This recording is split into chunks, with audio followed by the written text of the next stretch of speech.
Hey friends, it's the Route 20 guy, and welcome to this 2 Minutes on 20 segment where we talk about the U.S. Highway Shield behind me here.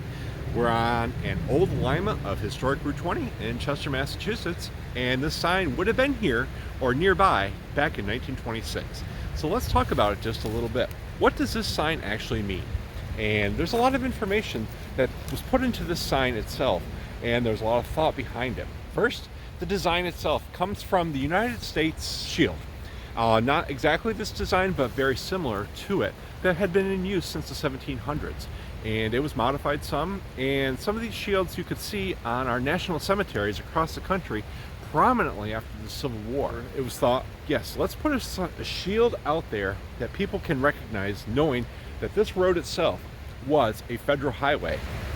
Two, you have the name of the state at the top there, just so you knew where you were. And for example, Massachusetts never was spelled out, always abbreviated, but most other states were spelled out across the top. Below that, US. Now that US does stand for United States. And of course below that, the number of the highway itself. Keep in mind, in the early days of the highway system, they were trying to go for efficiency, to get rid of clutter on the highways and the roads. So there were no east or west or arrows or anything like that. All that was put out there was that number. And that number was very significant. If it was an east-west road, that number was even, like 20. So you saw that 20, you know you're already on an east-west highway. If that was a 21, then you'd be on a north-south road.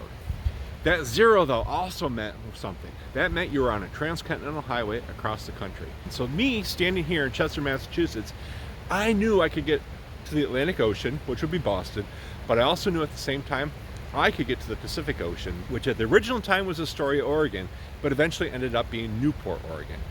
Another interesting aspect about these shields out in the wild was their placement. I just put this up on a telephone pole for an example, but originally they were only supposed to be about 3.5 feet above the ground.